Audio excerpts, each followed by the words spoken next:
A ver, bueno, Ahí está buenas medio tardes a Sadler. todos. ¿Dónde está el otro Sadler? eh, Buenas tardes a todos. En nombre del Centro Día, del Centro de Documentación de la Inmigración de Habla Alemana en la Argentina. Este, bueno, nos da mucho gusto en recibir a la doctora Claudia Beatriz Garnica. Es profesora, licenciada y doctora en Letras de la Universidad de Cuyo. Es investigadora del Centro de Literatura Comparada Nicolás Dornheim, y profesora titular de Letras de la Historia Cultural y Literaria, Literatura de Lengua Alemana y Literatura Comparada en la Facultad de Filosofía de la Universidad Nacional de Cuyo. Ha publicado numerosos trabajos en el área de la literatura de migrantes alemanes en la Argentina, literatura alemana de posguerra, tematología, imagología y literatura de viajes. Y bueno, una de las cosas para destacar es que dos cosas. Una, que Regula la conoce desde chiquita, a Claudia. Sí, es verdad. Y, y otro, que cuando eras estudiante, ¿no? Me dijo que te Sí, conocía. sí. La primera presentación creo que fue en el año 87 por ahí, y ahí nos vimos por primera vez. Mirá qué lindo. Y bueno, y uno de los libros que publicó Claudia se llama Literatura en Alemán de Viajeros y Migrantes en la Argentina, 1870 y a 1970. Es uno de los libros más importantes sobre el tema que hay. Así que, bueno, es un honor para nosotros recibir a Claudia y, bueno, que nos comente sobre este interesante, sobre Doris Tauber, ¿no? Que Ujú. realmente es un tema súper interesante. Claudia. Bueno, Ezequiel, poné la presentación. dale, dale. Mientras tanto, digo que la que está agradecida soy yo, porque estos estudios son, como decía el profesor Donheim, estudios orquídea, o sea que son estudios raros, que tienen un público también acotado. Y bueno, también entre mis cargos actuales, ya cuando uno se acerca a la jubilación le empiezan a caer los cargos. eh, Soy directora del departamento de letras, así que Muy bien. tengo muchísimo trabajo administrativo y y mucho trabajo docente y menos tiempo para la investigación. Pero claro, cuando hice la tesis doctoral, que es un trabajo panorámico, tenía la intención de rescatar a muchos escritores y a muchos textos que estaban en vías de desaparición. Todavía no existía el Centro Día cuando yo empecé mi trabajo. Siempre le agradezco a Regula públicamente, porque creo que el doctorado no hubiera sido posible sin su apoyo, sin sus consejos, sin su ayuda bibliográfica, porque se trata siempre de textos que son difíciles de conseguir. Y en este caso también agradezco a Mónica Bader, porque de uno de los libros de Dauber, que yo tengo solo una fotocopia, me faltaba una parte y Mónica muy amablemente me la escaneó para que lo pudiera terminar. La cuestión de las mujeres escritoras migrantes de lengua alemana, me doy cuenta que se está convirtiendo en otro tema de investigación dentro de ese panorama general que yo pude dar en la tesis doctoral, porque me estoy interesando especialmente por las mujeres migrantes. El año pasado, creo que fue, hablé sobre Ada Elflein, que era una hija de alemanes de la Argentina, y bueno, sobre sus trabajos y su importancia y la construcción de su identidad como hija de migrantes. Y cuando pienso en lo que me interesa seguir investigando, también me acuerdo que he estudiado a Livia Neumann, por ejemplo, que es una inmigrante judía, y bueno, ahora a Doris Dauber, que suponía que era judía, pero me quedó bien claro que no lo era. Así que bueno, tenemos hoy a esta exiliada que vivió entre 1897 y 1953. Vamos, Ezequiel. Tomé como base para el estudio este trabajo de Beate Hogg de 2016, que se interesa por estudiar, sobre todo desde un punto de vista sociológico, biografías de mujeres que han inmigrado a la Argentina. Y efectivamente ese trabajo de reconstrucción es un trabajo que no estaba hecho, que era necesario y que además haría falta completar, ¿no? Pero es un buen comienzo esta obra de Beate Hogg. Entonces, voy a hacer primero una introducción general para los que no conocen muy bien el tema sobre la inmigración a la Argentina. Vamos a pasar lo más rápido posible sobre esto, y estos datos que tomo de Beate Hogg y que ella a su vez toma de Ansan Sobergen, que hace el estudio abarcador más importante hasta ahora sobre la inmigración alemana a la Argentina. Y ella dice que entre 1869 y 1960 la población creció de 2 a 20 millones, y eso fue por causa de la inmigración. Y que a finales del siglo XIX las inmigrantes eran un tercio, o sea, las mujeres, y hacia 1960 eran la mitad de los inmigrantes. Como ya sabemos, los motivos que llevan a la inmigración son diversos: la pobreza, la guerra, las ideas políticas o cuestiones raciales. Eso depende de cada época. Hay épocas que están marcadas por alguno de estos factores, y la inmigración anterior tiene motivos más generales. En general, las mujeres venían con el marido o después del marido, pero también venían mujeres solteras, mujeres solas. Era lo más raro, era lo más extraño, pero ya venían con un trabajo que por lo general era el de ser institutrices de familias alemanas. O sea, las contrataban y ya las traían con ese trabajo. Pasemos a Ezequiel. Lo claro es que los estudios sobre migración y exilio están enfocados más en varones que en mujeres, y que todavía falta un estudio completo de la inmigración femenina.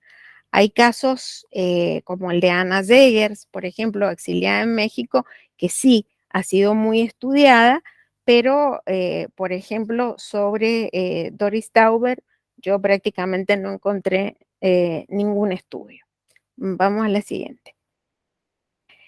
En el caso de la inmigración de lengua alemana a la Argentina, como seguramente la mayoría de ustedes saben, es menos significativa en número que la italiana y la española, y el periodo de mayor cantidad de inmigrantes se da entre 1933 y 1945, cuando es el 28% de la inmigración total.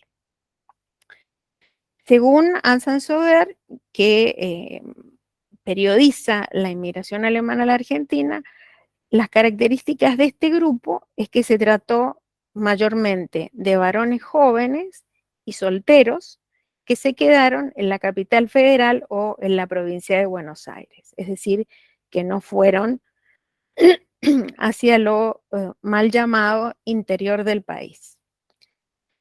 En Argentina, las condiciones con respecto a la inmigración también fueron variando, de ser un país muy abierto a la inmigración, en parte por el nacionalismo, en parte por los inmigrantes que empiezan a reclamar derechos, hace que las condiciones en el país se endurezcan, y desde 1932 se impone la llamada, así se la llamaba, llamada, que significaba que alguien se iba a hacer cargo de ese migrante o un contrato de trabajo, si no era difícil ingresar.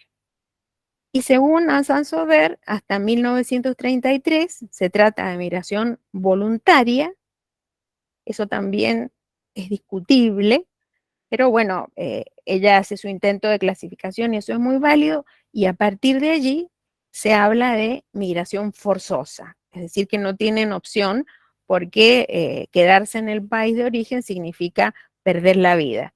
Y esa es la migración de los judíos y de los opositores al nazismo. Vamos a la siguiente.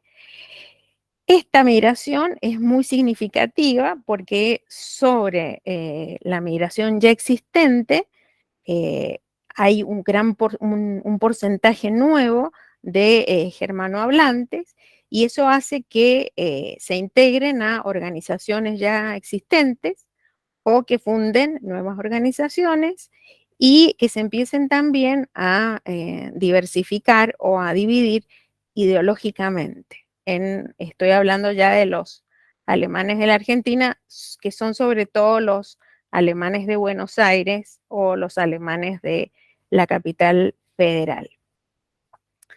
Según Carreras y Podcast, después de 1938 hay una nueva ola migratoria, y cuando se termina la guerra se produce la remigración o la vuelta de algunos de los inmigrantes o exiliados de la Argentina. Entonces lo que revisitar, digamos, estos textos, a mí me hace plantearme varias preguntas que quizás podamos responder entre todos al final, o quizás queden sin responder. Como por ejemplo, si fue más fácil el exilio para las mujeres que para los varones, si conseguían trabajo más rápido, si aprendían antes el idioma las mujeres que los varones. También me pregunto cómo vivían el descenso social, porque la mayoría de ellas sufrió ese descenso. Dauber, por ejemplo, era doctora en filosofía. Y si tenían solamente trabajos asociados al rol femenino, como podría ser el de institutriz o el de maestra de los hijos de alemanes de la Argentina.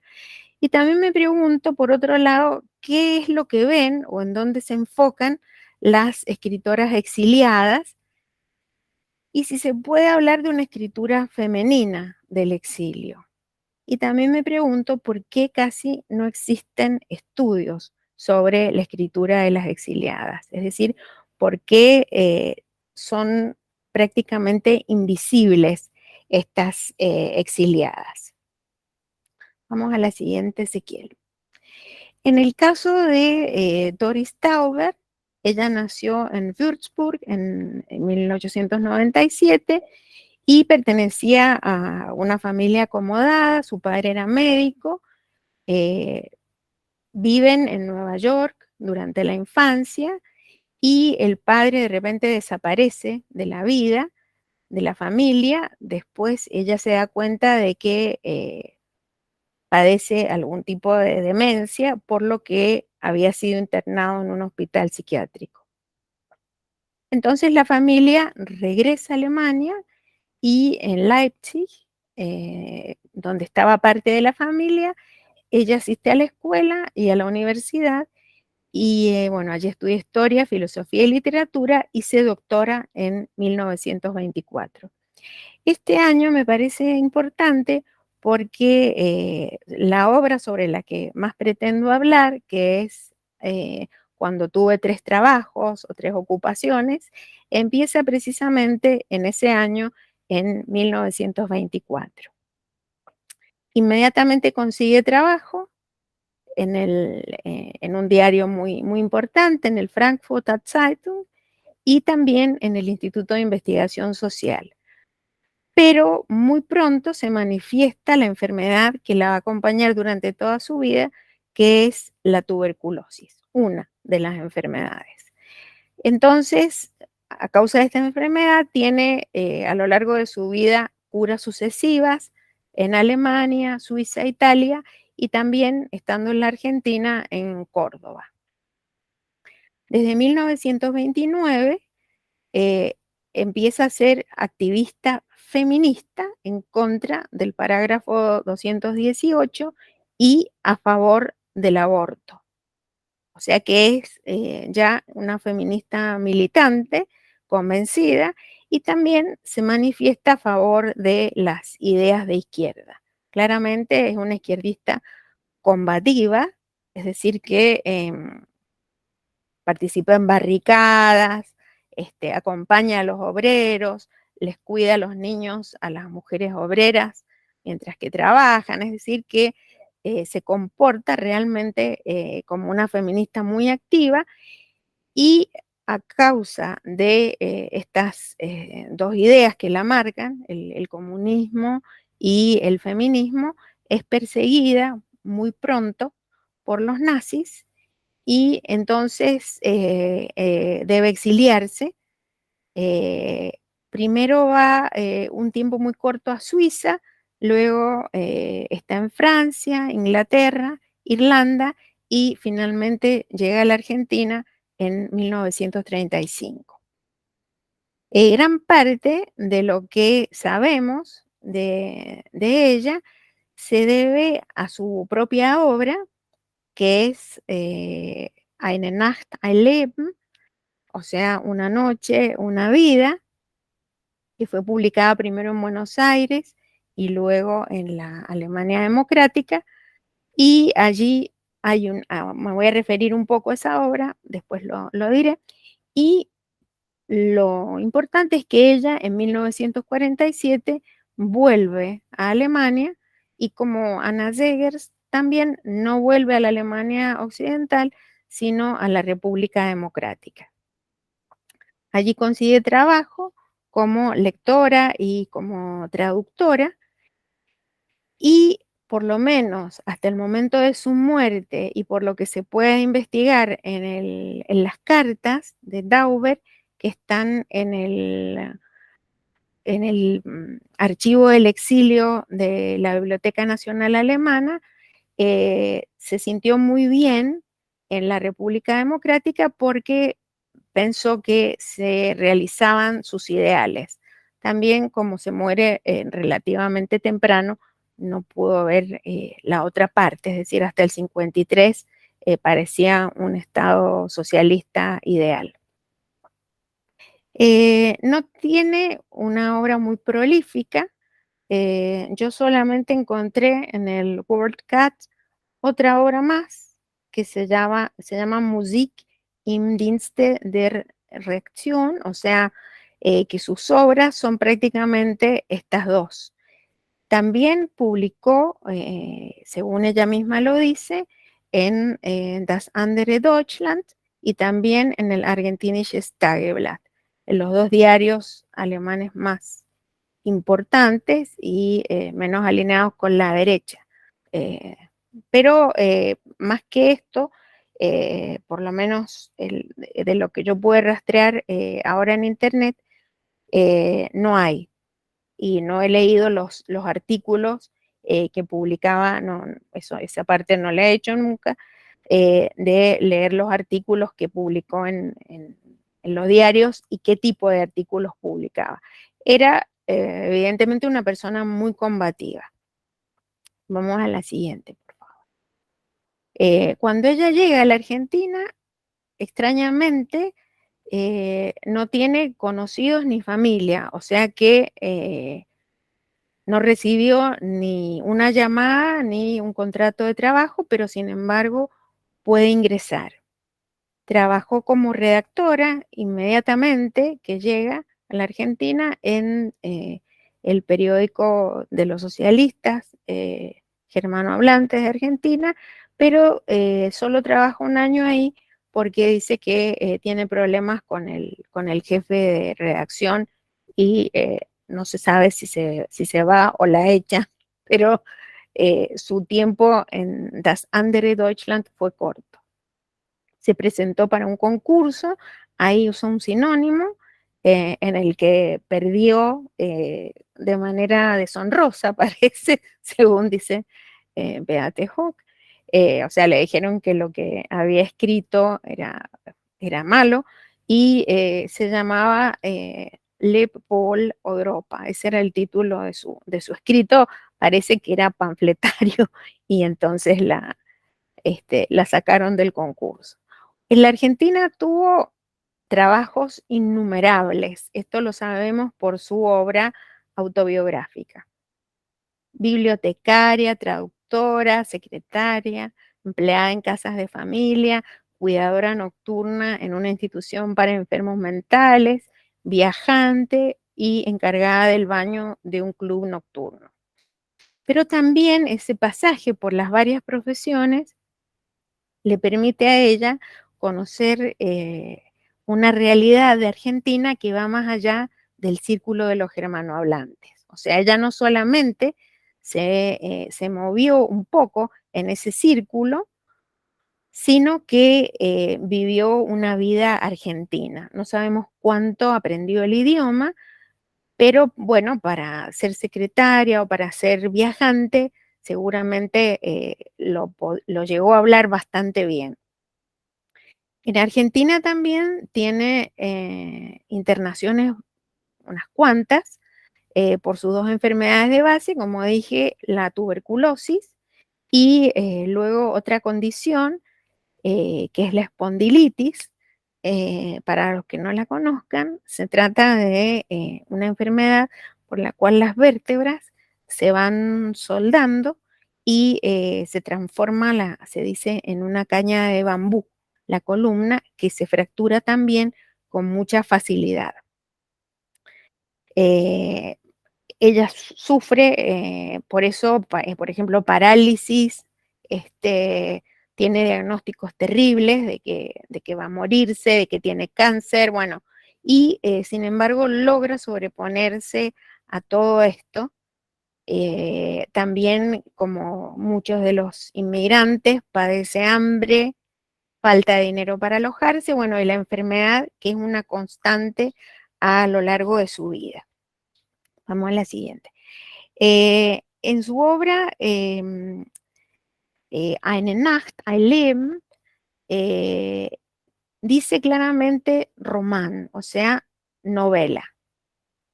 Se trata en este caso de una novela y lo interesante de esta obra es que se publica en Buenos Aires por la editorial Cosmopolita y en 1945.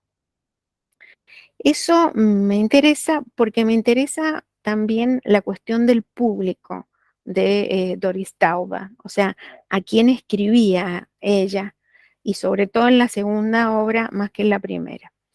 Cuando ella reedita esta obra en Alemania, eh, cambia o saca lo de román, o sea, lo de novela, y coloca en cambio autobiografische Notizen einer unbekannten Frau. O sea que ya deja de ser una novela y está como más cercana a la verdad porque se trata de una noticia autobiográfica de una mujer desconocida. Yo creo que eso tiene que ver con el prólogo de Zinsen, que prologa la edición de Cosmopolita, porque él valora a esta obra como un destino que puede representar el destino de muchos más.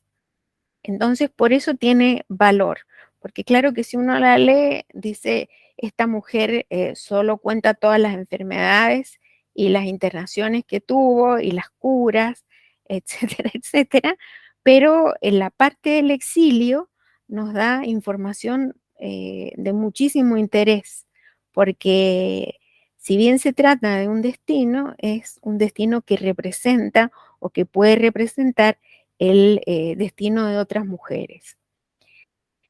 Es una autobiografía novelada, o sea, si yo la tuviera que incluir dentro de un género, diría que es una autobiografía novelada que parte desde el presente de la autora, que está internada en un hospital argentino, y parece ser su última noche, esta noche a partir de la cual ella recuerda todo su pasado desde la infancia hasta su internación.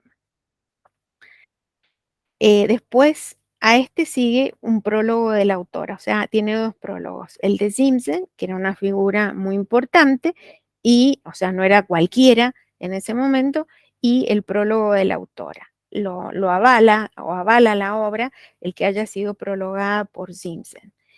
Y vamos a la siguiente, Ezequiel. De esta obra voy a hablar muy poco, porque la que me interesa es la otra, la siguiente, pero simplemente algunas líneas temáticas que son la figura paterna, muy importante relacionada con el juego y la protección, que se desaparece de repente de la vida de la autora. Al principio no entiende bien qué pasa con su padre y luego sí recién se le vuelve claro que era un enfermo mental. La figura materna está representando la disciplina y la religión. Esa familia era una familia adinerada, era una familia conocida, que primero sufre bajar de clase social al volver a Alemania y luego ese descenso es mucho más marcado cuando llega a la Argentina. Por esta obra autobiográfica conocemos mucho de Dauber, como por ejemplo su época de estudiante, los trabajos, amores, su lucha a favor de la izquierda y de los derechos de las mujeres. Como ya dije, la emigración sigue la ruta de la mayoría de los emigrados o de los exiliados, que es primero a los países más cercanos o donde había también ya grupos de exiliados pensando que pronto iban a poder volver hasta que ya no pueden permanecer más en Europa y tienen que emigrar fuera de Europa y es recibida en Argentina. Vamos a la siguiente. Esta es la obra que a mí me interesa. Cuando tuve 3 profesiones, Argentina como es realmente un reportaje.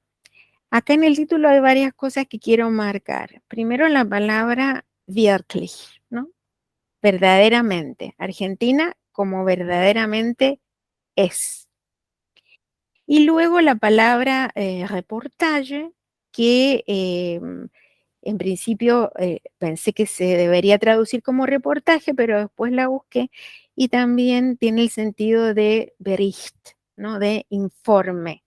Y creo que así debería pensársela porque no se trata de un reportaje, sino de un informe en el cual ella va a tomar diferentes aspectos de la vida de Argentina y los va a describir. Ahora, ella publica esta obra en Alemania, la Alemania democrática, en 1949. Pregunto para qué público escribe esta obra. Tuvo circulación en Argentina porque es posible conseguir ejemplares de la obra en Mercado Libre, por ejemplo. O sea que llegó a la Argentina. Pero me pregunto quién leyó lo que escribió Dauber en Alemania sobre la Argentina en 1949.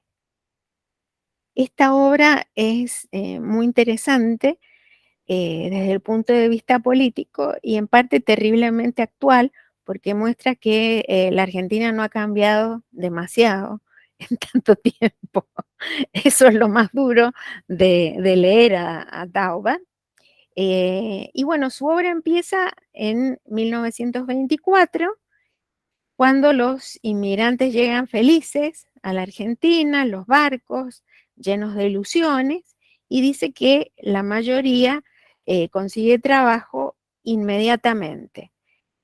Argentina era entonces la tierra prometida, de alguna manera, no había desempleo en 1924 y había suficiente como para comer, para habitar, y dice que cada trabajador, después de algunos años, podía construirse su propia casita. Ahí usa el diminutivo Häuschen, ¿no?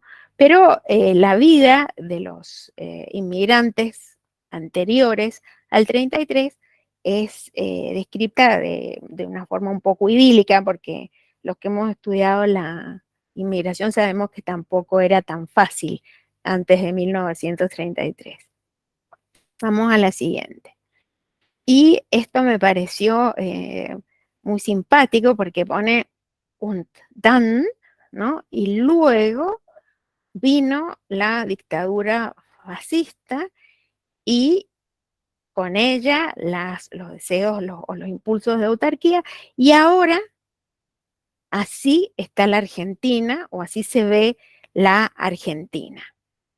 Ella en realidad no conoce demasiado tiempo al gobierno de Perón, porque el primer gobierno de Perón es entre 1946 y 1952, y ella vuelve a Alemania en 1947. Ahora, sin embargo, tiene una claridad que asusta un poco sobre lo que pasó con ese gobierno de Perón.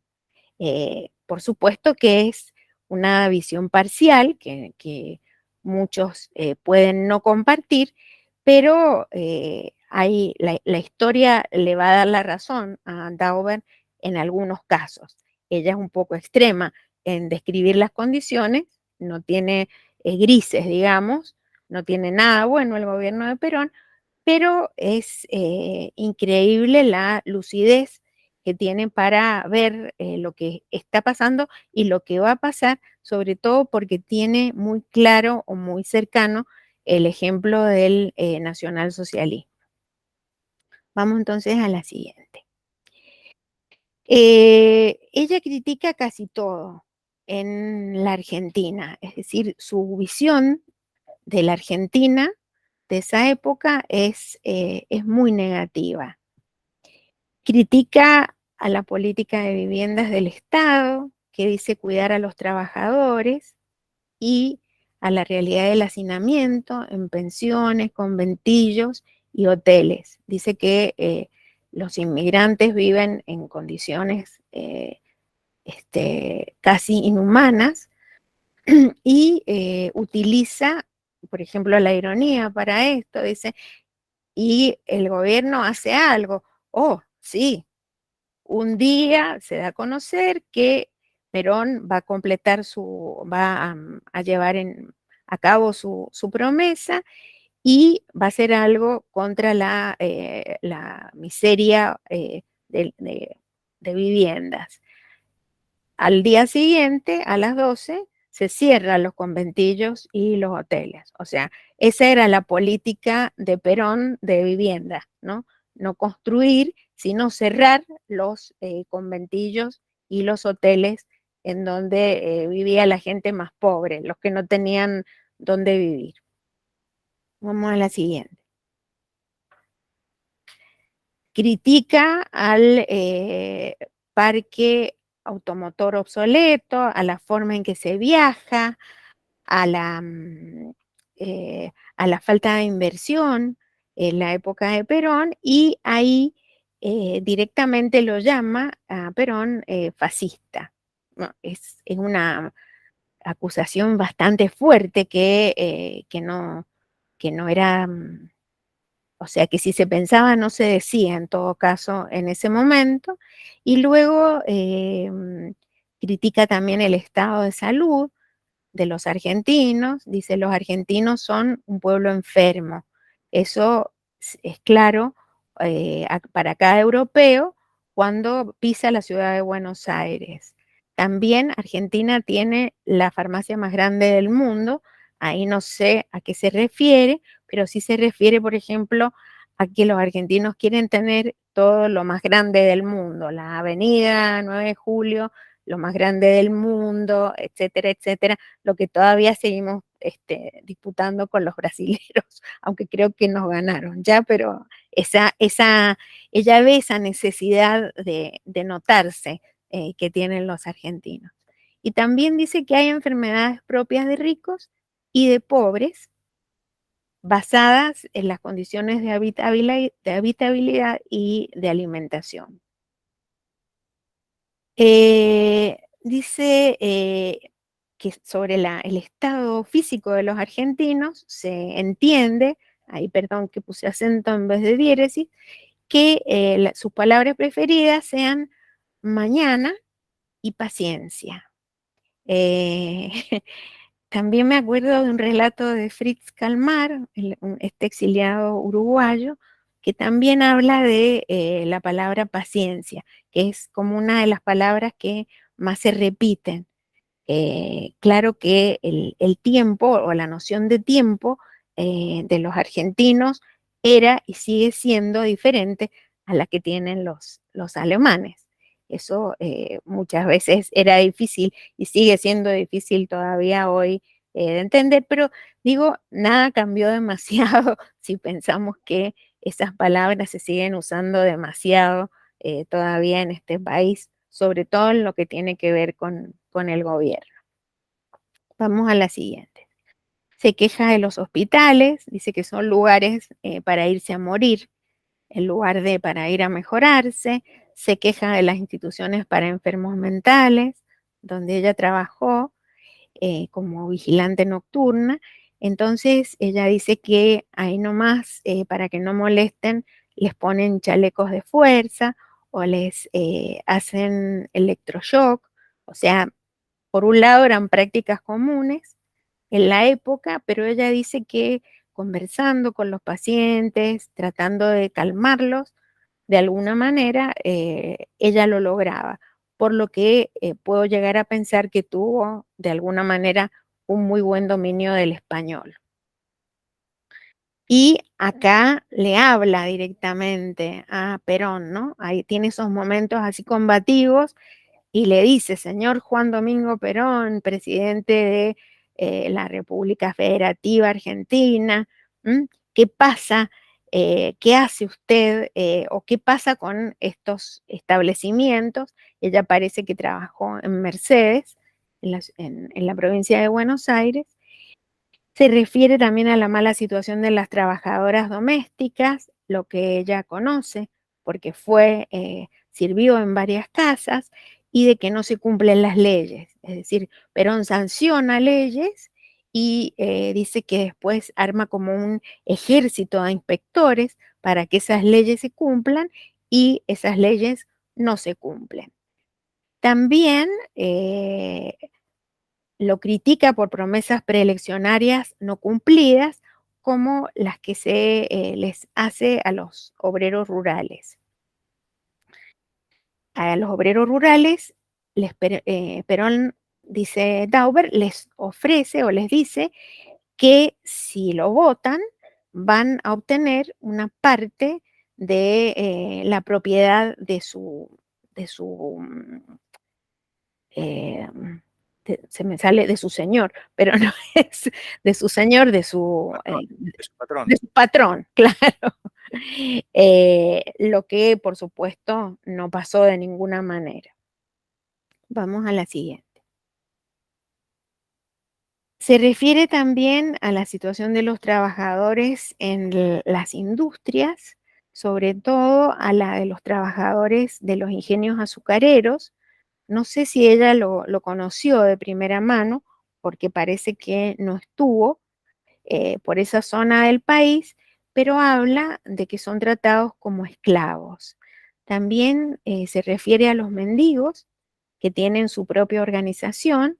Eso sabemos que existe todavía, o sea que hay como escalas dentro de los mendigos que siguen teniendo su zona y que tienen también como un patrón a quien deben responder.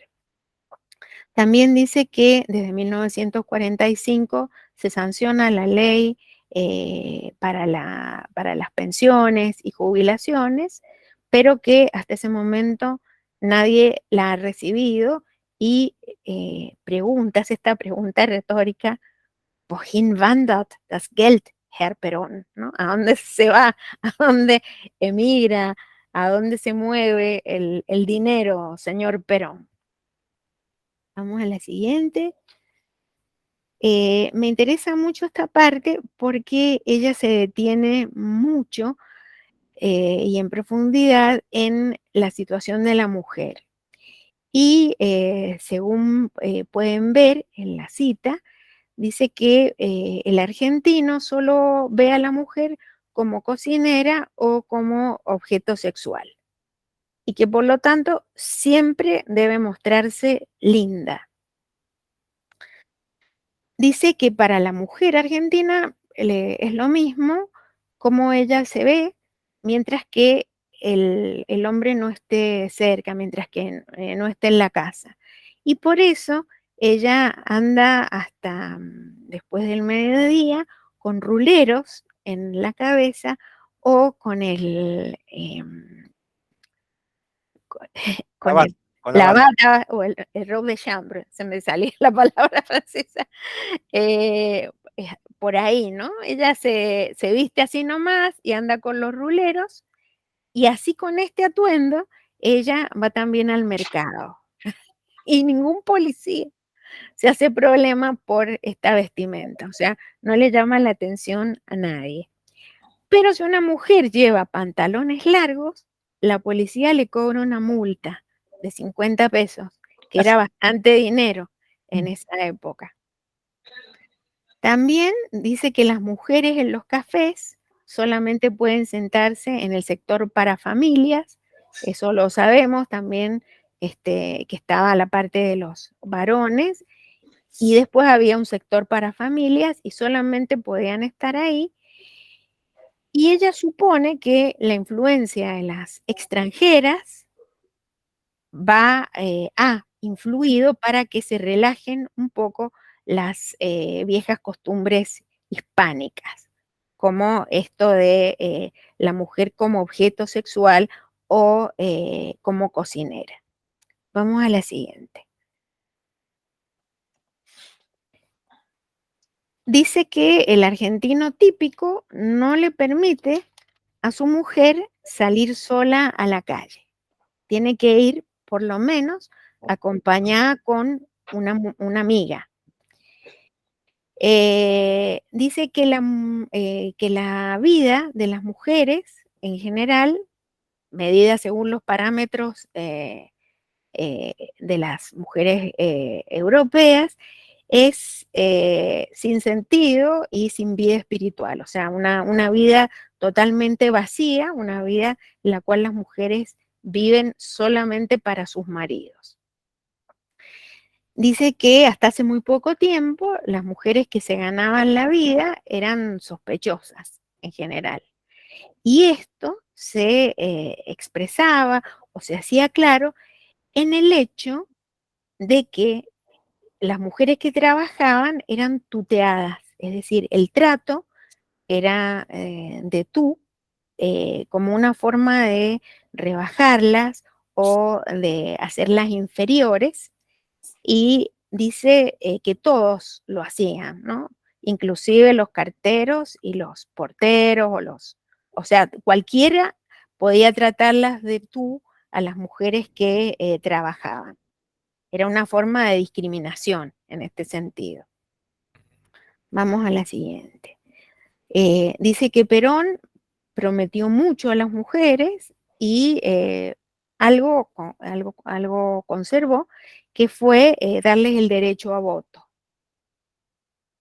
Pero eso lo hizo para no tener ninguna contrincante, porque las mujeres se dejaron influir también porque eran prácticamente tontas, según las ve Dauber, por la propaganda. Entonces, la situación de dar el voto femenino no fue tampoco un hecho positivo para Dauber, sino que Perón lo hizo para su propia conveniencia, porque las mujeres eran más fáciles de atraer. Y también presta atención al hecho de que si bien las mujeres pueden votar, ninguna mujer es candidata ni ocupa un lugar en el Parlamento. Y la verdad que esto hasta hace poco tiempo se ha mantenido así. Creo que la primera fue María Estela Martínez. Y opina que por la mala situación económica que ella ya ve en ese momento, cada vez más hombres dejan que sus mujeres salgan a trabajar aún contra su voluntad porque todavía es mal visto. Vamos a la siguiente, estamos terminando.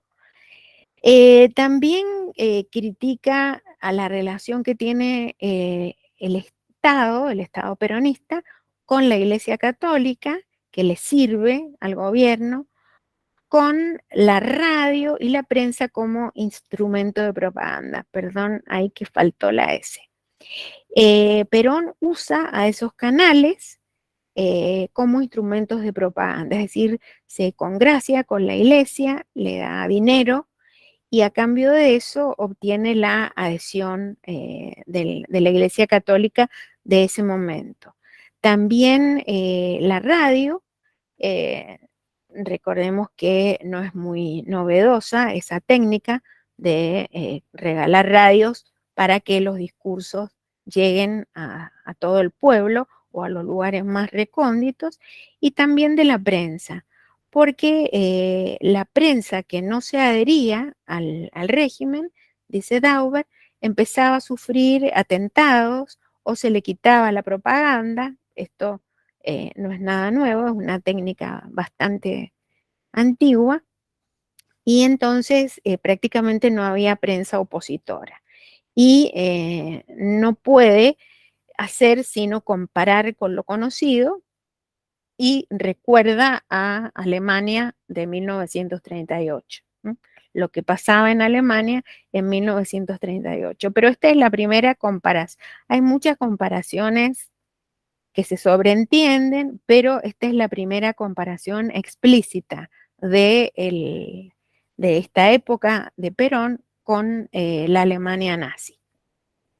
También dice que Perón proscribe al socialismo y al comunismo y piensa que no va a haber todavía una revolución en la Argentina porque no existe la conciencia de clase dentro de los obreros. Dice que los obreros son analfabetos en su mayoría y que por lo tanto no tienen o no son capaces de crear esa conciencia de clase. Sin embargo, ella es bastante optimista en el sentido de que si Perón logra la industrialización que se propone lograr en su gobierno, y bueno, de hecho en parte esa industrialización se logró, va a surgir una nueva clase social que es la del obrero industrial, y ese obrero industrial más preparado que el obrero rural va a ser posiblemente un elemento de revolucionario, o ella tiene la esperanza de que desde allí surja la oposición contra el gobierno de Perón, lo que no pasó, de hecho, porque la, la, digamos, en 1955, cuando Perón es echado del gobierno, la resistencia sale del ejército y no de los obreros industriales como pretendía Dauber. Vamos entonces a la última, Ezequiel, y acá está la gran pregunta que también abro o la pongo para abrir la discusión, es si existe una mirada femenina sobre el exilio. De los escritores exiliados que yo he leído hasta ahora, no he encontrado ninguno que, por ejemplo, se interese tanto por las mujeres, por los derechos de las mujeres, por la educación, por las condiciones de vida en general, pero también específicamente femeninas. Yo creo que en Dauber, también por su condición de feminista, hay una mirada femenina sobre el exilio. También yo la podría encontrar en Livia Neumann, que es otra escritora que estudié hace mucho. por el 2008, 2007, por ahí. Esta es una gran pregunta. También está, bueno, Arnold Spita, que es el gran especialista en el exilio, y es la que yo me hago, y también me pregunto si vale la pena entrar en esa línea de investigación que sería el exilio femenino. Así que bueno, yo con esta pregunta doy por terminada mi charla de hoy, y Roberto o Regula, no sé quién, ustedes moderen la discusión. Muchas gracias a todos por estar esta tarde de lunes acá en Mendoza con un clima bien feo, pero no sé cómo están ustedes, que bueno, se han quedado para escucharme, les agradezco muchísimo.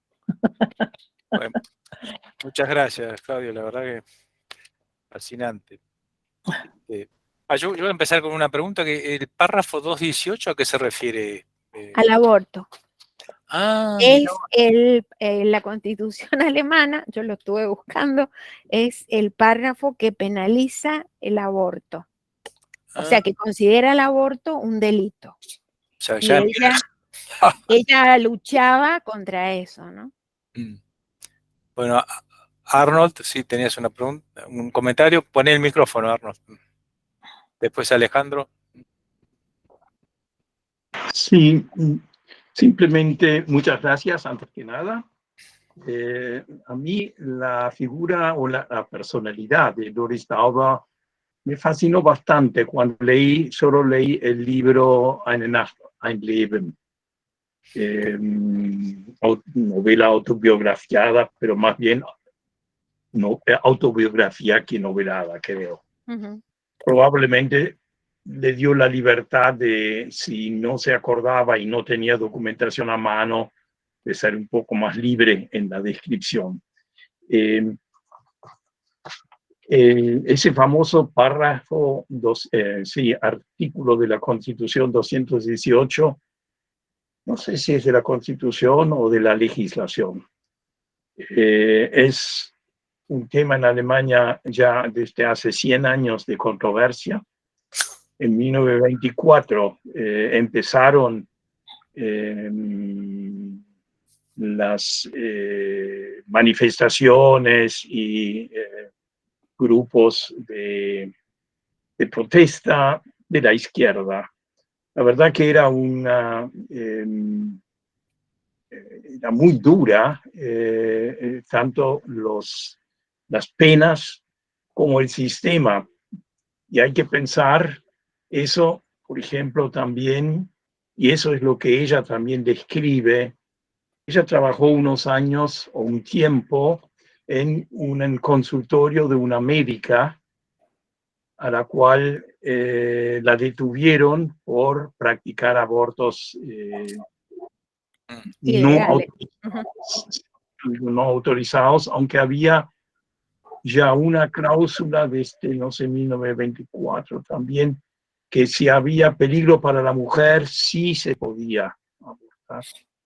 Pero las autoridades y una sociedad totalmente machista, en realidad trataban de evitarlo, lo cual, y ahora hago un salto,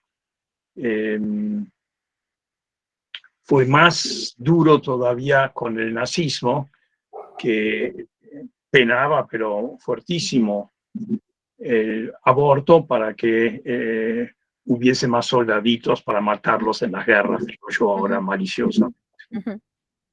Tal cual. Y parece ser que ella trabajaba en esa pequeña clínica privada de la doctora Kienzle, que logró huir a tiempo y se fue a Estados Unidos después de un tiempo. Y la acusaron a Doris Dauber como colaboradora de no sé si 230 asesinatos. Y por eso tuvo que salir de Francia, porque Alemania pidió extradición, no por política, sino por asesina, acusación de asesina. Luego se fue a Inglaterra y otra vez peligraba un pedido de extradición por asesina. Y luego se fue a Irlanda y en un país tan católico como Irlanda tampoco las cosas no eran fáciles. Fueron los cuáqueros que le ayudaron luego a conseguir el boleto para la Argentina en 1995. La verdad que es interesante porque supuestamente he leído, hay un artículo en ILA, en Latinoamérica Nachrichten, escueto, pero muy interesante sobre ella, donde también se dice que fue condenada en absencia a muerte por los nazis. Eso a mí personalmente no me queda muy claro porque no sé si el sistema judicial alemán conocía esa figura de condena a muerte in absencia, que en Francia lo tiene, otros países de Alemania yo no lo conozco. No digo que porque los nazis eran más generosos, sino porque el sistema y condenar en absencia no era muy eficiente, ¿no?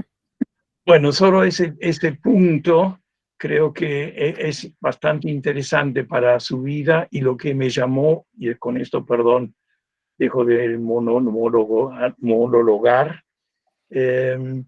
la enfermedad y cómo vivió sus estadías en hospitales, la represión también en los hospitales de la República de Weimar, los médicos.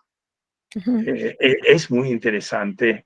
Sí, una vida muy dura, muy durísima, dura. durísima, y uno lo hace reflexionar sobre, bueno, los hospitales de aquel momento y lo que sufrían los pacientes que no tenían dinero, sobre todo, ¿no? Bueno, muchas gracias nuevamente, perdonen. Gracias a ustedes. Bueno, Alejandro, gracias, Alra. Sí, yo quería hacer un comentario muy breve y una pregunta para Claudia. El comentario, bueno, es en relación a la posición de ella en relación al peronismo, ¿no? Al primer peronismo y a la figura de Perón que aparece a dar vueltas a partir del 43. Suena mucho a la postura oficial del Partido Comunista de esa época, ¿no? O sea, de Vittorio Codovilla, cuando él escribe Batir el nazi-peronismo, esta asociación de peronismo con nazismo, que era perfectamente entendible porque el gobierno del 43 y el propio peronismo parecían a los comunistas, que estaban todos en la cárcel, reprimidos, torturados. Eso por un lado, ¿no? Y después la pregunta que te quería hacer, Claudia, es si vos investigaste sobre la historia del Partido Comunista para ver si ella participó en el Partido Comunista Argentina o se acercó a los alemanes, al grupo de alemanes que estaban presentes en el Partido Comunista de Argentina. En realidad, yo no lo hice, pero me parece que sí lo hizo Beate Hoch cuando reconstruye la biografía de Dauber en su investigación. Y lamentablemente en el centro, en la documentación, en el centro de documentación que hay en la Biblioteca Nacional Alemana, hay muy pocas cartas de Dauber. O sea que eso hace que sea difícil reconstruir su pasado.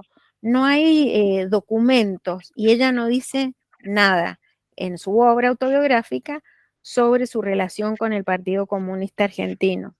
Ahora, sí se relacionó con los socialistas, porque si no, Simpson no habría prologado su libro y no habría trabajado en Das andere Deutschland.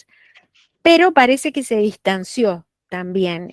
Y solamente lo que dice en el libro es que no le gustaba lo que ella hacía al jefe de redacción y que por eso se terminó la relación. Pero no hay alusión, o sea, algo que documente, digamos, la relación con el comunismo argentino y Doris Tauber. Sería muy interesante poder investigarlo o poder probarlo. Quizás en fuentes argentinas, si investigamos fuentes argentinas, sí podamos encontrar algún dato que nos revele cuál fue su relación con el comunismo. Pero de la información que yo poseo, que es más bien alemana, no hay nada que lo pueda probar. Ok, gracias. ¿Regula? Sí, a mí me interesó, Claudia. No tengo muy claras las fechas. Vos dijiste que publicó el libro ¿cuándo? Mira, 49. publicó en el 45, publicó en la Argentina su obra autobiográfica y después la publicó en Alemania. Y en el 49 publicó esta obra antiperonista, Cuando tuve 3 trabajos. Esa la publicó en la Alemania democrática. Porque date cuenta que, viste, nosotros hace algunos años en uno de los cuadernos hicimos como una muestra de folletos peronistas que tienen muchos de esos mismos temas del trabajador, de la mujer, de los hospitales, pero es más tarde, es a partir del año 51 nada más.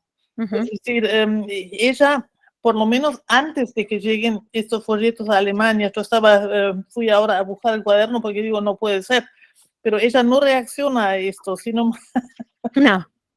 Es decir, yo tampoco recuerdo en ese momento, quizás Arnold lo sabe, no sé si los cuadernos que, viste, son siempre calcos de los que salieron acá en castellano, y lo que supongo es que salieron al mismo tiempo o más o menos, es decir, no habrán salido 3 años más tarde en Alemania de lo que salieron acá, pero también podría ser, eso habría que quizás que verlo, a ver si ella por alguna causa se hizo de algunos de estos textos peronistas y dice, es todo mentira.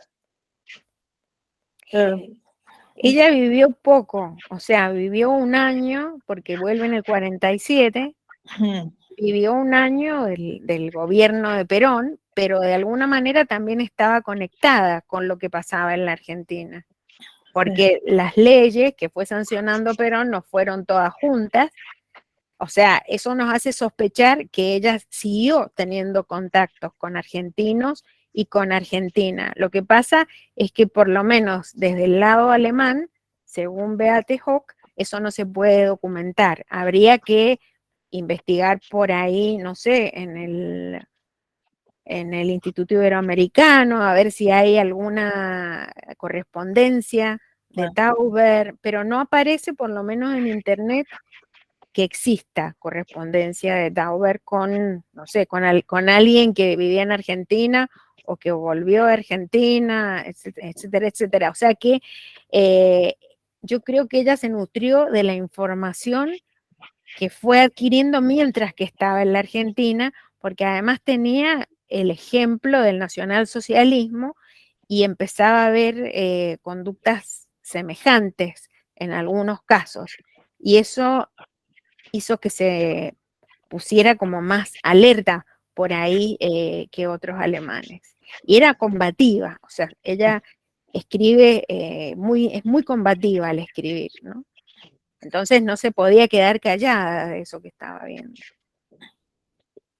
Claro, pero es interesante que ella critique justamente aquellas cosas que por lo menos muy poco después el peronismo está intentando superar, ¿no? Es decir, claro, pero según ella lo declama, pero no lo hace. Por ejemplo, dice cómo se combate la miseria en lo referente a la habitación, bueno, destruyendo los hoteles y los conventillos, o sea, una solución que de ninguna manera es solución, y es muy irónica, pero tenemos a una persona que se mezcló con los argentinos, o sea, a diferencia de otros exiliados que vivieron dentro del círculo alemán por sus trabajos, ella tuvo que salir de ese círculo. Entonces conoció otra cara de la Argentina. Eso la hace también más interesante. Y una gran lucidez para ver que todo lo que o mucho de lo que se decía era propaganda y que era creída por una gran parte del pueblo argentino de esa época.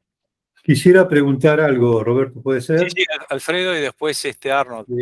No, me interesaba saber si ella hace alguna referencia a Evita, digamos, ya que ella tenía digamos, tenía toda esta visión sobre el rol de la mujer, etcétera, y Evita, digamos, con toda esta cosa tan controversial que significaba ella como figura, ¿encontraste algo al respecto? No, no la nombra. Es No la notable, nombra, eso es notable. es La notable. verdad que es notable. Vos sabés que ayer vi una entrevista de Pablo Sirven a, bueno, no me acuerdo de ningún nombre, bueno, a un escritor que ya me acordaré, que escribió bastante sobre el peronismo, y bueno, porque mañana se cumplen 100 años de la Claro. muerte de Eva No, Perón. 70. Ah, dijo 100. No, Y 53, no nos hagamos más viejos de lo que somos. no, 70. 70 años Se de va a la estrenar Santa Evita, la película en base a la obra de Tomás Eloy Martínez. Y entonces justamente yo me pregunté por qué Dauber no habla nada de Eva Perón. No dice ni una palabra de ella, ni una palabra. Y justamente el filósofo este, cuyo nombre ahora no recuerdo, una de las preguntas, ¿cómo es? No sé Kovatlov, no, Kovatlov. no, no es Kovadlov, es Sebrelli. Sebrelli. Sebrelli. Sebrelli habla de Eva Perón como antifeminista, o sea, porque si bien logra o parece que influye en la cuestión del voto femenino, por otro lado, recomendaba leer el capítulo 6 o la parte 6 de La razón de mi vida, en la cual el modelo de mujer que propone Eva Perón es muy parecido al del nacionalsocialismo. No vamos a andar con medias tintas, o sea, es la mujer ama de casa, que tiene muchos niños, que se dedica al cuidado del hogar y a la que a lo sumo en la vida laboral se le permite ser maestra. O sea, eso era lo más que podía aspirar una mujer.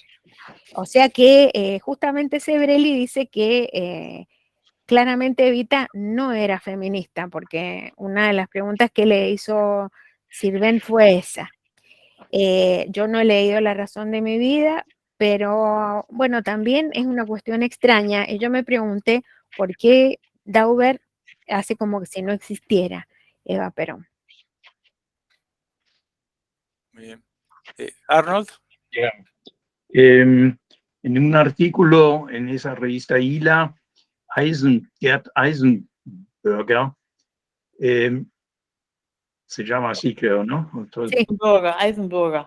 Ya, él, como ya mencioné, escribió un artículo sobre Dauber y él tiene la vaga tesis que ese libro, el segundo, Als ich 3 Berufe hatte, era como un encargo de medio del gobierno o de la RDA, y era como un contrapunto o contrapropaganda. No se olviden que después de la guerra otra vez hubo una emigración masiva de la Alemania derrotada y los lugares eran Estados Unidos o Argentina o Brasil. Y entonces, para contrarrestar un poco la imagen positiva y fomentar el éxito, incluso del propio gobierno,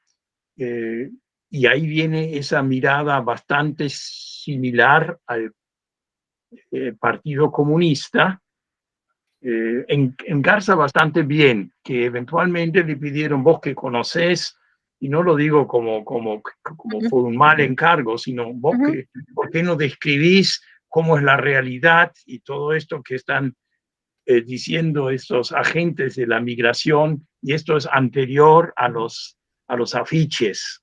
Era ya simplemente propaganda de Alemania está devastada, aquí no se puede sobrevivir, vayamos a un país tan rico como la Argentina y todos, etcétera. Entonces, ahí hay una tesis de que fue como un pequeño encargo y que ella también lo escribe en forma irónica, divertida. Yo no lo he leído, pero así lo mencionan. Creo que también dijo algo y que está bien escrito, ¿no? Sí, está bien. A mí, dentro de todo, por todo lo que ya me despertó mi curiosidad, pero a la vez lo que escuché hoy no me convence sobre su realmente, a ver cómo decirlo, profundidad de la inmersión de lo que era realmente Argentina y los argentinos. Tengo algunas dudas, voy a tratar de leer ese libro en algún momento. Puede ser, la tesis también la menciona Beate Hook, o sea, Eisenberger lo nombra también como una fuente. Yo no conozco el artículo, o sea, no lo he podido leer. Podría ser, o sea, como tesis es posible, ahora habría que demostrarla. Eso para mí sería prácticamente imposible. Pero lo que podría apoyar esa tesis es el hecho de que contestaría a mi pregunta inicial, que tiene que ver con el público, porque yo digo, ¿para qué publica ella en la Alemania Oriental este libro en el año 49? Si bien llegaba a la Argentina, además porque como no entendían de qué se trataba, no había una censura posible del libro, y si bien circuló en la Argentina, estaba escrito fundamentalmente para alemanes. Entonces, eso respaldaría la tesis de Eisenberger y que probablemente, como hubo, es cierto, después de la guerra, también una oleada migratoria de los que no encontraban futuro o de los que pensaban que pronto se iba a repetir otra guerra más, o sea, había mucha desesperanza en la población, entonces sería algo posible también. La cuestión siempre acá, por la lejanía y por la falta de documentos, es demostrarlo, pero no me parece una tesis alocada en todo caso.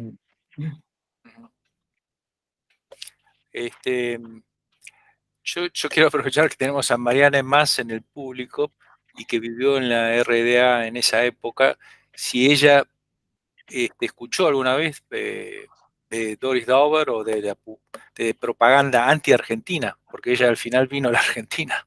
No sé, Mariana, si no te molesta comentar.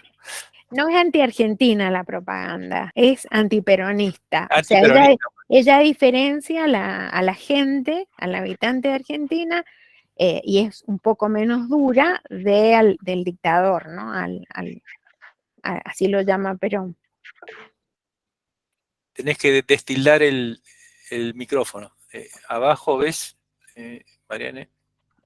Abajo, ahí, eso. No escuché nada. Yo no escuché nada.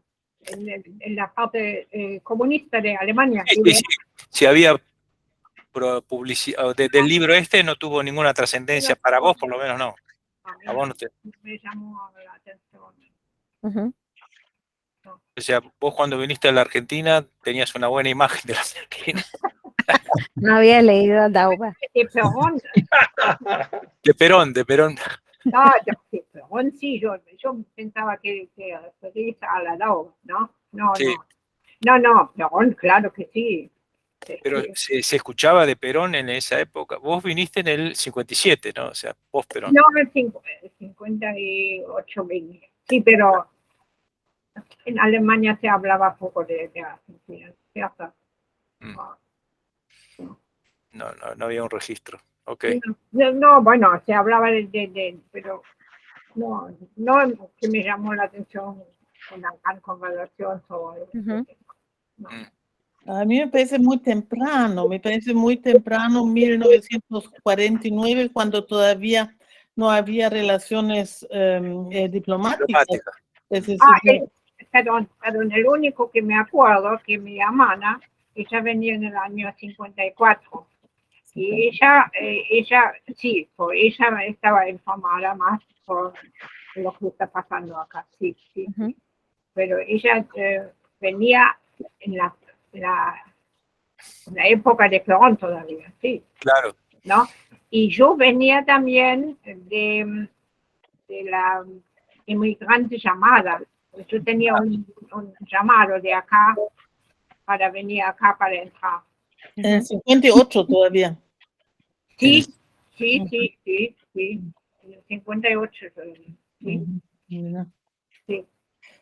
Bueno, entonces por ella estaba más informada, ¿no? Pero porque en realidad la gran oleada de inmigrantes de posguerra es después del 51 y no antes. Mi hermana. ¿Cómo? No, en general. Para Sí. Sandra Carreras, por ejemplo, empieza en el 48, esa oleada de inmigrantes de la posguerra, de la... Sí. Nosotros no. ¿Tiene números de esto? ¿Cómo? Sí, Sandra, sí, hay números de eso. No, Claudia. Sí, o sea, acá tengo justo el libro que se llama Identidad en Cuestión y Compromiso Político. Los emigrados germanohablantes en América del Sur. No da números, no da porcentajes, pero dice que hubo en el año, a partir del 48, y no dice hasta cuándo, una buena cantidad de inmigrantes alemanes que venían porque tampoco podían habitar Alemania por las condiciones de la posguerra, ¿no? Sí, en mi época ya venía poco. O ya empezó a andar mejor en Alemania. Sí. Justo Claro. el momento cuando había una mejoría en Alemania. Claro. Sí. Pero ya tenía mis papeles ya preparados, entonces ya... Te veniste. Bueno, hay dos comentarios en el chat. Bueno, Cristina Mellinger opina que Evita es una historia inventada. No sé si quiere...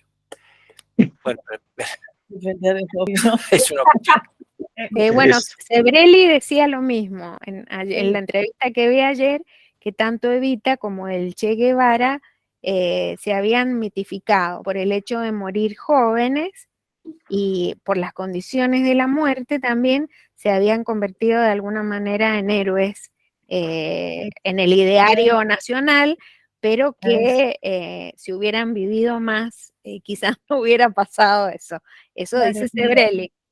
Sí, me imagino que lo romantizaron un montón, porque las cosas tampoco no fueron así, ¿no? Fueron épocas muy duras también, pero en el imaginario de la gente, cuando se quiere creer en algo, entonces se endiosa a la persona, ¿no? Y cuando uno va a Buenos Aires de visita, ahí ves un montón no sé, ves a Evita en ese edificio tan grande, o sea, realmente, ¿no? Entonces, por eso se mantiene vivo el mito de Eva Perón. El hecho de la ópera rock, por ejemplo, también lo llevó a nivel internacional. Nadie la conocía por ahí y la conocieron a través de la ópera rock. Y bueno, ahora el cine también con esta nueva versión de la novela, porque es eso. Usando ropas indumentarias que eran fabulosas, lo mismo que la Kirchner, ¿no? Con sus anillos, sus carteras y sus cosas. No lo dije yo. No, pero perdón, o sea, me refiero, ellos postulan una cosa y hacen otra completamente diferente.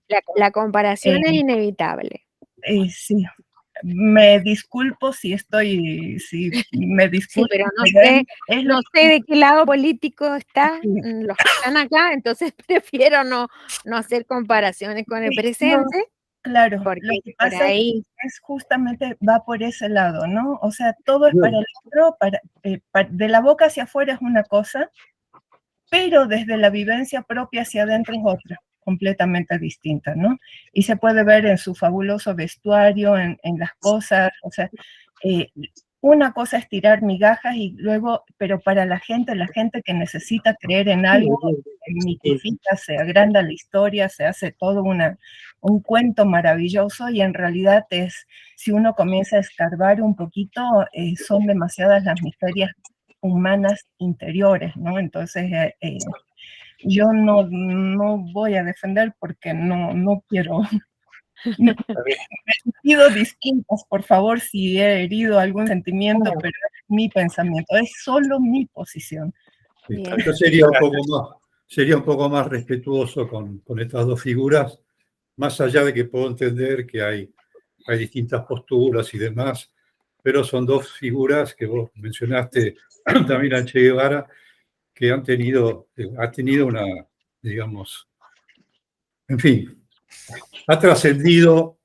El Che Guevara no solamente por haber muerto tempranamente, sino por claro. sus obras. O sea, yo cuando era joven, creo que nos estamos yendo de tema. Nos estamos yendo, perdón. Sí, no, pero por eso mínimamente quería decir, tenemos que ser un poco más respetuosos son figuras. Sí, lo que a mí fundamentalmente me interesa es que ella, Daubert, ignora la existencia de Eva Perón. Eso sí es llamativo. Ahí hay una pregunta de Mónica, es si se sabe algo del regreso a Alemania, más datos sobre solamente lo que dice Beate Hook, que lee en las cartas que ella envía, no a la Argentina, o sea, no es correspondencia con la Argentina, ni es toda la correspondencia de Daubert, solo se conserva una parte, pero ahí ella está muy contenta con el Estado socialista. O sea, lo que ella considera es que finalmente se están llevando a cabo los ideales que ella había defendido durante toda su vida. Y como se murió en el 53, se debe haber muerto contenta en ese sentido, porque no llegó a ver la otra parte, ¿no? ¿Regula? Sí. En realidad debe haber una obra periodística muy importante de esta señora. Es decir, Eisenberger no hace referencia a esto, Arnold. Referencia hacen ella dice que desde el 24, después de haber hecho el doctorado, hasta el 33 fue colaboradora de la Frankfurter Zeitung. Ahí yo también me pregunto, nadie miró en la Frankfurter. Nadie miró esto, qué curioso, sí. Porque hasta ahora tenemos solo que ella dice. Bueno, nosotros ahora tenemos del Tageblatt una cantidad de libros sobre el Tageblatt y una de las cosas que voy a poder mirar es cuáles son sus contribuciones al Tageblatt, porque ahí también debe de haber bastante. Sí, pero dice que le pagaban poco. Bueno, pero eso era política de los alemanes. Sí, parece que era cierto, porque todos se quejan de lo mismo, pero bueno, era una posibilidad de sobrevivir que tenían los inmigrantes escritores. Pero lo interesante sería ver si ella, es decir, cómo trata ella ahí, por ejemplo, la Argentina o la política argentina. Sí. Es decir, si algo hay ahí y hasta cuándo. Es decir, si escribe todavía después de la segunda, es decir, ella está todavía 2 años más después de que termina la guerra, ¿no? Habría que mirar eso, pienso yo para saber. Yo que revisé el Tageblatt, más o menos 15 años leyéndolo del 33, no me recuerdo muy bien de muchos artículos de ella. La verdad que soy escéptico de que van a encontrar mucho. Bueno, pero eso queda por investigar. De los contribuyentes, así que esto se debe de poder averiguar la bibliografía. No se puede leer todo el Tageblatt para ver qué escribió Daubert ahí, ¿no? Pero sí la bibliografía. Yo creo que quizás cuando escribe para Das andere Deutschland, ahí sí se puede permitir ser más política, pero no sé si se puede conseguir el diario. Sí, está online. Está. No es un diario, es un semanario, ¿no? Pero sí, está online. se puede. ¿Quién era el director en la época esa? Simpson, Simpson. siempre. Era Simpson, Siempre. ok. Sí, sí. Claro, y ella solo estuvo un año colaborando, así que no es tanto tampoco, es No. una hoja muy chiquita. Pero Em, eso sí sería muy interesante para profundizar realmente en su pensamiento político también, y para ver también, bueno, su estilo, y si mantiene el mismo estilo, que es bastante panfletario en este texto, y ella parece muy así, muy confrontativa, si lo mantiene también en los diarios o si lo atenúa. Lo debe haber mantenido, pues si no, no la hubieran echado tan rápido quizás, pero no duraba. Otra pregunta que tengo yo es lograr que la publique Cosmopolita. ¿De quién era Cosmopolita? Friedman se llamaba él. Friedman. Ujú. James Friedman. James Friedman, sí. Y que era, digamos, antifascista, porque para lograr que te publiquen no es fácil, ¿no? No, él era especialista para eso. Es decir, Ah. varios de los libros de oposición al nazismo, Publicado ahí. justamente, es decir, una de las editoriales que sacan esos libros era James Friedman. Ujú. Ok. Sí. Creo que en realidad era también él mismo, era exiliado, judío, Yo no y sé, tiene un libro que no se publicó, está en Frankfurt. Muttersprache, Vaterland der Heimatlosen, si mal no recuerdo. Sí, ¿Cómo sí, se llama? Muttersprache, idioma natal, materno, Vaterland, patria de los Heimatlosen, de los sin Pero patria. sin patria. Apátridas, Ah. o de los desterrados. Sí, desterrado mejor que apátrida. Sí, apátridas. Tiene otra connotación. Yeah. Ajá, ese no lo conozco. Es un manuscrito, si mal no recuerdo, yo lo leí en algún archivo hace 50 años. Bueno, Está un lujo tenerlo. en la biblioteca de exilio. Alguien Yo acá creo que ahí en Frankfurt lo leí, sí. yo creo que se puede pedir ahí un escaneado o algo así ahora. Ujú. Sí, lo que pasa es que ellos lo cobran y para nosotros debe ser impagable, o lo cobraban, no sé. Arnold, muchísimas gracias por estar, No, porque al contrario. realmente tenerlo a usted a esta hora alemana y al que ha sido también como una guía para todos los estudios de exilio alemán en la Argentina, me alegra muchísimo, y además por los aportes, ¿no? Porque creo que nadie sabe tanto de exilio como Arnold Chispita, así que muchísimas gracias por estar y por los aportes. Vamos a ver si seguimos en contacto para que yo siga aprendiendo sobre Taubert, porque me interesa muchísimo. Y este Muchas año gracias, pienso seguir investigando. flores muy poco merecidos. No. Bueno, Muchas gracias. Ya. no sé si hay alguna otra pregunta del público, si no, vamos cerrando, ya son las 7:30 pasadas. Bueno, Regula, ¿querés unas palabras finales, algo así? No, solamente quiero agradecer a Claudia que nos haya presentado esto y a todos los que se interesaron por el tema, porque realmente son temas fascinantes y difíciles de solucionar desde aquí la Argentina, ¿viste? Vos también lo decís, hay cosas que investigar, necesitarías un viaje largo. Bueno, Arnold te da el gusto, no todos. Exacto. Bueno, gracias. Yo en realidad no es la investigación, sino el verano que me atrae. Lo bien que hace. Igual con la suya. Bueno, muchas gracias, Así que Claudia. bueno, a ustedes gracias por estar y nos veremos de nuevo, porque siempre seguimos ligados con los mismos temas, pero ahora también, como me estoy volviendo feminista, estoy por esa línea de las chicas. Y me parece un campo muy, muy, muy interesante de investigación. Así que por ahí me verán con otra mujer.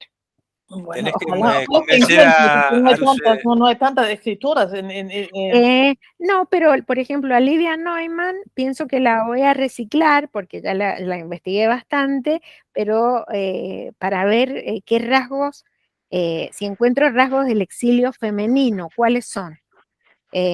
Porque es cierto que la mayoría de los escritores famosos o que han quedado registrados como exiliados escritores son varones. Y las mujeres también estaban ahí, pero parece que tenían menos voz. Entonces las vamos a resucitar en estas charlas y les vamos a dar voz. y tenés que motivar a tus estudiantes para que investiguen. Es que mis estudiantes no pueden leer en alemán, así que Ah, solo a través de charlas o de, sí, les hago, por ejemplo, les hago llegar la obra de Jovita Epp, Herederos sin Historia, que es la única que he encontrado traducida y les gusta muchísimo. mm, Les gusta muchísimo. Pero bueno, alguien se tendrá que poner a traducir también, porque hay tanto material tan bueno, inclusive con valor documental, pero bueno, tampoco traducir es muy rentable, así que hay pocas traducciones. El mercado manda. bueno, Muy bien. bueno,